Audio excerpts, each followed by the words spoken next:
आदरणीय निर्णायकगण, शिक्षकगण और मेरे प्रिय साथियों, नमस्ते।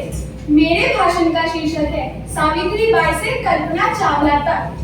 भारत की नारी शक्ति ने इतिहास के हर दौर में अपने योगदान से समाज को दिशा दी है। जहां एक तरफ मर्दों और अंधविश्वासियों ने उन्हें दबाने की कोशिश की, तो वहीं दूसरी ओर महिलाओं ने भी अपने साहस, बुद्धिमत्ता और आत्मबल से हर बंधन को तोड़ा। इस प्रेरक यात्रा की शुरुआत सावित्रीबाई से होती है और कल्पना चावला तक पहुंचते पहुंचते यह एक अंतरिक्ष तक बढ़ती है। 19वीं शताब्दी में जब स्त्रियों की शिक्षा को पाप समझा जाता था, तब सावित्रीबाई ने उस अंधकार को चुनौती दी। उन्होंने न केवल महिलाओं के लिए स्कूल खोला, बल्कि स्वयं भारत की पहली महिला शिक्षिका बनकर सामाजिक परिवर्तन की मिसाल पेश की। उन्हें स्कूल जाते समय पत्थर और गालियों का सामना करना पड़ा, परंतु वे कभी हार नहीं मानी। वे दलितों, विधवाओं और शोषितों की भी आवाज बनी। सावित्रीबाई के बाद कई महिलाओं ने भारतीय स्वतंत्रता संग्राम में महत्वपूर्ण भूमिका निभाई। रानी लक्ष्मीबाई ने वीरता की मिसाल पेश की और अंग्रेजों से लोहा लिया। वहीं सरोजिनी नायडू ने अपने वाणी और संगठन क्षमता से महिलाओं को आंदोलन से जोड़ा और स्वतंत्र भारत की पहली महिला राज्यपाल बनी। स्वतंत्र भारत में महिलाओं के योगदान की नई मिसाल पेश की। इंदिरा गांधी ने वे देश की पहली महिला प्रधानमंत्री बनी। उनकी नीतियां, निर्णय और क्षमता ने यह सिद्ध किया कि महिलाएं न केवल घर बल्कि देश भी चला सकती है। जहां सावित्रीबाई ने ज्ञान का दीप जलाया, वहीं कल्पना ने सपनों को अंतरिक्ष तक पहुंचाया। एक साधारण भारतीय परिवार से निकलकर नासा की अंतरिक्ष यात्री बनकर इतिहास रच दिया।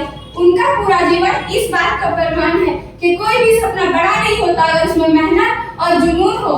कल्पना ने यह साबित किया कि इरादा हो अटल तो मौजूदा ऐसा भी होता है। इरादा हो अटल तो मौजूदा ऐसा भी होता है। दिए को जिंदा रखती है हवा, ऐसा भी होता है।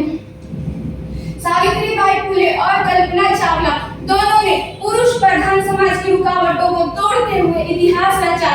एक ने शिक्षा के क्षेत्र में क्रांति की, जब लड़कियों को पढ़ना मना था, तो दूसरी ने अंतरिक्ष में उड़ान भरी, जब लड़कियों को घर के चार दीवारी में सीमित समझा जाता था। दोनों की राह कठिन थी, परंतु दोनों ने कभी हार नहीं मानी। वे कहती नहीं बल्कि करके दिखाती थी।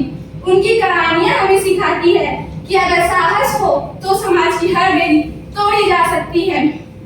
दियों ने अंधेरों से लड़ना सिखाया, चांद ने बादलों से उभरना सिखाया। सावित्रीबाई ने रोशनी की राह दिखाई, कल्पना ने चांद तक पहुंचने की राह दिखाई।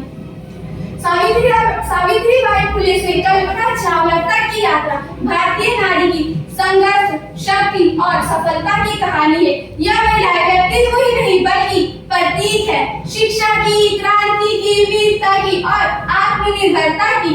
आज की नारी इनके पद चिन्हों पर चलते हुए नए कीर्तिमान स्थापित कर रही है। दोस्तों, हम न सिर्फ इनकी कहानियां सुने बल्कि इनकी आदर्शों को अपनी जिंदगी में उतारें। अब हमारी बारी है। हम क्या करेंगे? क्या हम लड़कियों को पढ़ने देंगे? क्या हम उनको उड़ने देंगे? क्या हम कहेंगे जा बेटी जा, तू भी इतिहास बना? अंत में इतना ही कहना चाहूंगी, सावित्रीबाई ने मशाल जलाई, कल्पना ने उसे आसमान तक पहुंचाया। अब वह मशाल हमारे हाथ में है। आइए हम सब मिलकर एक ऐसा भारत बनाएं जहां हर बेटी सावित्रीबाई जैसी हो और जहां हर सपना कल्पना जैसा हो। धन्यवाद।